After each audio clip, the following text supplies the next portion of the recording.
નમસ્કાર ખેડૂત મિત્રો, જય કિસાન જય ભારત। ખેડૂત ભાઈઓ, આજના સ્પેશિયલ એપિસોડમાં આપણે વાત કરીશું આપણી ઉપજ લસણની। હવે લસણની આપણી જે કાંઈ ઉપજ અને આપણું જે કાંઈ વાવેતર છે એ આપણું વાવેતર એટલે મોટા ભાગે આપણે આપણી દેશી લસણની જાતો વાવીએ છીએ અને દેશી લસણની જાતો જે કાંઈ પાકતી હોય એનો પાકવાનો સમયગાળો 150 દિવસ, 160 દિવસ કે કેટલીક જાતો લગભગ 180 દિવસે પણ પાકે છે અને આપણે જે વાવેતર કરીએ છીએ એ વાવેતર આપણી પાસે પાકી તૈયાર થઈ અને આવે એને હજી થોડો સમય બાકી છે, પણ આપણે ત્યાં કેટલાક ખેડૂતોએ કેટલાક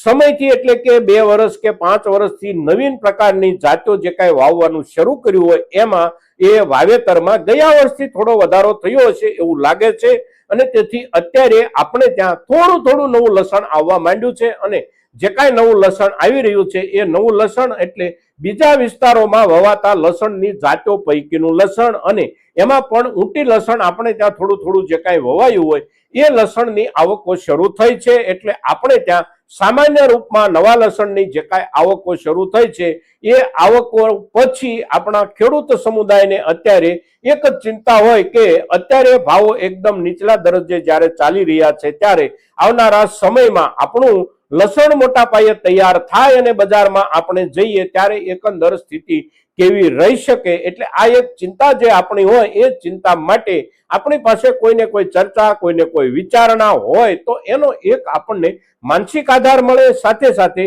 આપણે બજારના જે કાંઈ મુદ્દાઓ હોય એ મુદ્દાઓને સમજી અને આપણી ઉપજ પર નિર્ણય કરી શકીએ। એટલે આપણે આજે જે કાંઈ વાત કરીએ છીએ એ વાત એટલે એકંદર અત્યારની વર્તમાન લસણના બજાર ભાવની સ્થિતિ અને અત્યારની બજાર ભાવની સ્થિતિ પછી આવનારા સમયમાં એકંદર ફેરફાર થાય કે કેમ, ફેરફાર થાય તો કેવા કારણોસર થાય, આપણી આવકોના કારણે ફેરફાર થાય કે લસણના નિકાલની મોટી શક્યતાઓ કે ઘટી જતી શક્યતાઓના કારણે બજારમાં ફેરફાર થાય, શું થઈ શકે એ મુદ્દાઓની ચર્ચા આપણે વિડીયોના આગળના ભાગમાં કરીએ ત્યાર પહેલા બજાર ભાવનું વર્તમાન લેવલ આપણે જોઈએ તો આજે તારીખ છે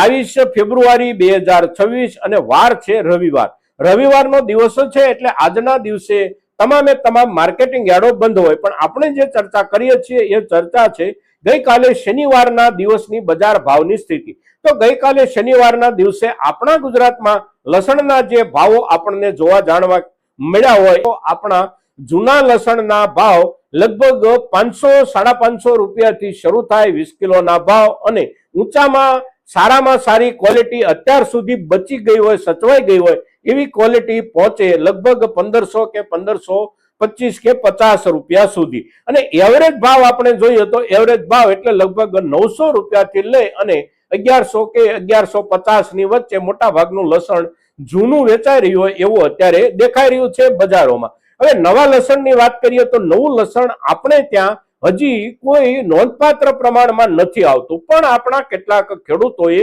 ઊંટી જેવું ટૂંકા ગાળે પાકી જતું લસણ વાવવાનો જે પ્રયોગ કર્યો હોય એ પ્રયોગના આધારે અત્યારે એ જે ટૂંકા ગાળાના વવાયેલા લસણની ઉપજ બજારમાં આવવાની શરૂ થઈ હોય એ ઉપરાંત આપણી ગુજરાતની બિલકુલ નજીકનો મધ્યપ્રદેશનો જે વિસ્તાર છે એ વિસ્તારના ખેડૂતો ક્યારેક ક્યારેક આપણા ગુજરાતના બજારો તરફ પણ પોતાનું લસણ વેચવા માટે મોકલતા હોય છે અને એમના લસણની આવકો, એમપીના લસણની આવકો આપણા રાજ્યમાં થોડા દિવસથી આપણને જે કાંઈ જોવા મળી રહી છે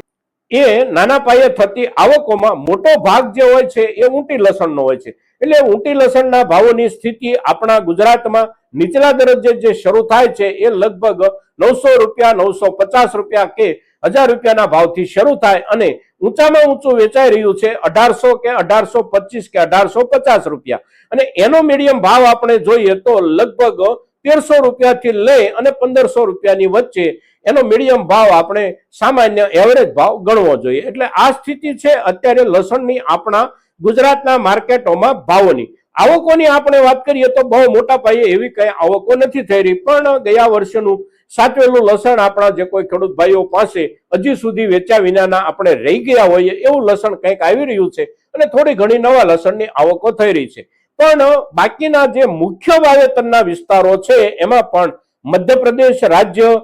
પડખે રાજસ્થાન રાજ્ય અને તરતો તરત બાજુમાં લાગુ પડતું રાજ્ય એટલે ઉત્તર પ્રદેશ રાજ્ય. તો આ ત્રણેય રાજ્યો પૈકી મધ્યપ્રદેશમાં મોટા પાયે આવકો અત્યારે થઈ રહી છે અને સૌથી વધારે ઊંટી લસણ વાવનારો પ્રદેશ એટલે મધ્યપ્રદેશ અને સૌથી પહેલું નીકળી જતું લસણ એટલે ઊંટી લસણ. એટલે અત્યારે ઊંટી લસણ મધ્યપ્રદેશમાં મોટા પાયે નીકળી રહ્યું છે અને મોટા પાયે બજારોમાં આવી રહ્યું છે. હવે મોટા પાયે એટલે લગભગ દરરોજની મધ્યપ્રદેશની માર્કેટો જે કોઈ છે તમામે તમામ માર્કેટોની આવકો આપણે સંયુક્ત રૂપમાં જોઈએ તો 2 લાખ કટ્ટાથી પણ વધારે નવું લસણ દરરોજ વેચાવા માટે આવી રહ્યું છે મધ્યપ્રદેશના બજારોમાં. અને એ જે નવું લસણ વેચાવા આવી રહ્યું છે એ પૂરેપૂરા જથ્થામાં વધારેમાં વધારે હિસ્સો ઊંટી લસણનો છે. લગભગ 90% કે 92% હિસ્સો હજી નવી આવકોમાં ઊંટી લસણનો જ થઈ રહ્યો છે. ત્યાંની ભાવોની સ્થિતિ આપણે જોઈએ તો ત્યાં ઊંટી લસણ જે વેચાઈ રહ્યું છે એ શનિવારના દિવસે ગઈકાલના દિવસે લગભગ 20 કિલોના હિસાબથી આપણે સમજવાનો પ્રયાસ કરીએ તો 800 રૂપિયા 850 કે 900 રૂપિયાથી શરૂ થાય અને ઊંચામાં પહોંચે 2000 રૂપિયા 2050 રૂપિયા કે 2100 રૂપિયા સુધી સારામાં સારી ક્વોલિટી હોય સાથે સાથે થોડું સારી રીતે સુકાયેલું હોય તો નવું ઊંટી લસણ આ ભાવથી વેચાઈ રહ્યું છે. દેશી લસણ નવું જે આવી રહ્યું છે એ દેશી લસણ કાચું ખેંચાય અને આવતું હોવાના કારણે એક એનું કંદ બહુ નાનું હોય છે, સાથે સાથે બિલકુલ કાચું હોવાના કારણે ખૂબ લીલું હોવાના કારણે એના ભાવોનું લેવલ જે છે એ સારામાં સારો કોઈ જથ્થો આવ્યો હોય તો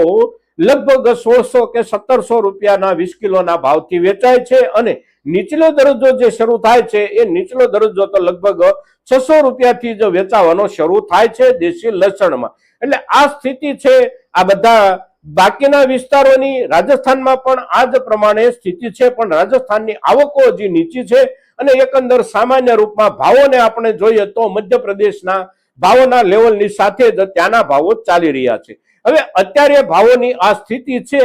આવનારા સમયમાં એટલે કે આપણું દેશી લસણ તૈયાર થઈ અને બજારમાં આવે ત્યાર પછી એટલે કે ઓછામાં ઓછો હજી એને આપણે 1 મહિનાનો સમય તો અવશ્ય ગણવો જોઈએ, કારણ કે 1 મહિના પછી જ મોટા પાયે લસણ આવવા માટે શરૂઆત થઈ જાય. 1-2 અઠવાડિયા પછી કદાચ થોડી ઘણી, પણ પૂરતા પ્રમાણમાં અને મોટા માપમાં જથ્થો આવે એને હજી 1-8 મહિનાની વાર ગણાય. એટલે ત્યાર પછી જ્યારે મોટા પાયે આવકો થવા માંડે ત્યારે ભાવોની સ્થિતિ શું બને? તો મોટા પાયે જ્યારે આવકો થવા માંડશે ત્યારે માત્ર આપણે ત્યાં જ આવકો મોટા પાયે થશે એવું નથી. બાકીના વિસ્તારોના દેશી જાતના વાવેતરના લસણ પણ મોટા પાયે આવવા માંડશે. પણ ત્યાં સુધીમાં અત્યારે જે ઊંટી લસણ આવી રહ્યું છે એમાંથી મોટા ભાગનો